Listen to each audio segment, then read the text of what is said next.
Happy 90th birthday, Mom. It is very inspiring to watch you as you venture into each new year with much energy, curiosity, and resilience. When I'm having a down day, I remember that you are my immediate genetic predecessor. So whatever it is can't be all that bad. Now you are on the brink of a new decade. I have known you for over 6 decades of your 90 years. And in that time, you have worn many hats. In your role as mom, you gestated and gave birth to 5 healthy children, and then cooked all of our meals, washed a million dishes, did tons of laundry, and chauffeured us around until we could drive ourselves. In the 1950s and 60s in Japan, you also served as a diplomat's wife and worked as a social worker. In Virginia, you ran the Washington Tokyo Women's Club, interpreted at White House dinners, and upgraded our parochial school to include a gym, art classes, and field trips. And later on, you got your first paid job teaching English to international high school students. In Boston in the 1970s, you coordinated parenting your teens with parenting your new baby.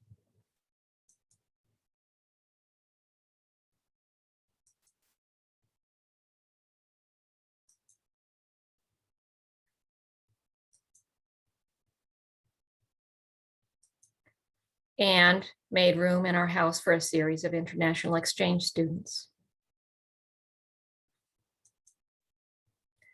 You helped Dad launch Twain, and then you managed it as it expanded. In the 80s, you headed the Japan Society of Boston, and then worked directly for Governors Dukakis and Weld to promote international trade in Massachusetts, leading them on tours of Asia.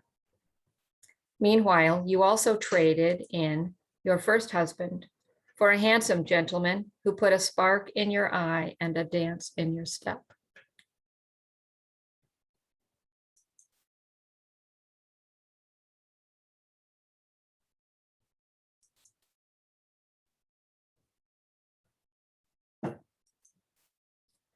Little did we know that when you retired from your state job in 1995, you were just getting going. You spent a year teaching English at a Japanese university before resettling in California, where you promptly got a job helping a vintner export his wine to Asia. And eventually, you turned your attention to Santa Rosa's World Affairs Council, where over the past 20 years, you seem to have served in every possible capacity several times over. My visual memories of you all along the way are of how you connect with people. You always have an abundance of friends wherever you go. You thrive on connecting with people, whether it's the maintenance man at St. Anne's School or your South American students at Visitation School, the moms in whatever neighborhood you are living in, the assortment of roommates you have shared your homes with, the childhood friends you are still in touch with, or your mailman, just to name a few. My mental picture of you always is a lively, happy woman, animatedly in conversation with someone.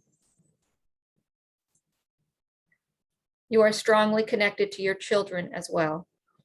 You played a special part in helping me become a mom, and I'm grateful to you every day for that. You juggle being mom to 5 adults and grandmother to 14, most of whom are now adults too, and 2 great-grandchildren. Our worries are your worries, even though you have raised us to stand up and manage our lives independently.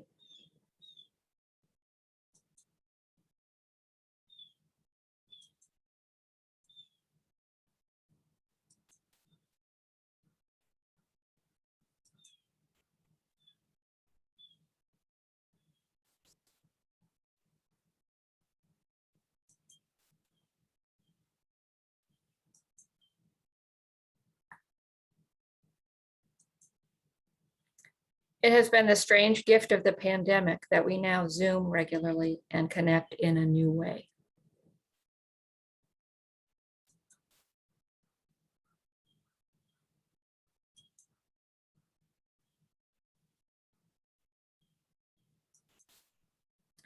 I love you, Patricia Patterson Givens, and I can't wait to see what you will do with your next decade.